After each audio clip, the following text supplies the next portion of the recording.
Minister for Energy and Green Transition, John Junapo, has announced that the Electricity Company of Ghana, ECG Board, has approved the cancellation of 202 contracts.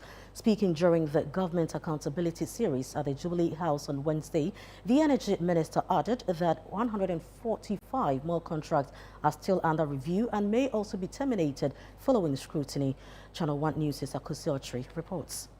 Contracts worth the value of $227 million have been terminated by the government, as the sector minister explains that the move forms part of efforts to clean up the energy distribution sector and improve efficiency. So far, 347 supply contracts that have failed to deliver goods within the specific areas are up for review.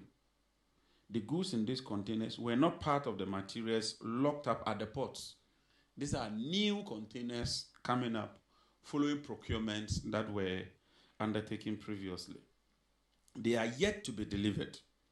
The ECG board has approved the outright termination of 202 of these contracts.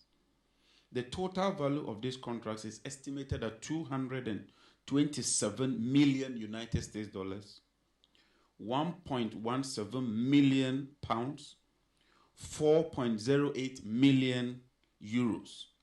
The remainder of the 145 contracts are being subjected to additional strict scrutiny and may be terminated depending on the findings. With thorough investigations still ongoing into the retrieved 2,637 containers belonging to the Electricity Company of Ghana, the government is set to establish a task force for their evacuation. I have received approval from the Chief of Staff, and just this morning I had a very fruitful meeting with the Minister of Finance. All the containers that have been identified so far, we are constituting a task force led by the Deputy Minister of Energy, with Customs, with GRA, with National Security, and all the relevant agencies, ECG, on board that committee.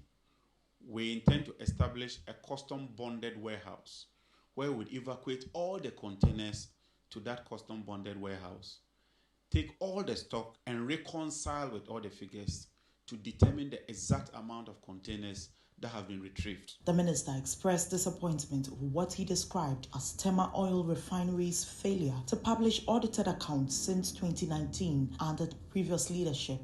However, he noted that a new strategy is being implemented ahead of the resumption of full operations by October. As of December 2024, the refinery's debt stock stood at $517 million.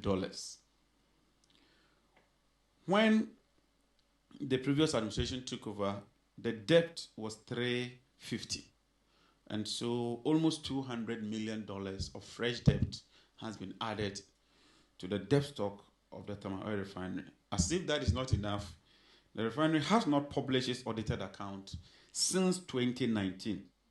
We've since engaged auditors to conduct this audit and present same to SIGA and government for action. The new management, under the leadership of His Excellency President Mahama, is relying on its own IGF for the refinery startup. And I encourage the current administration and management to give of their best.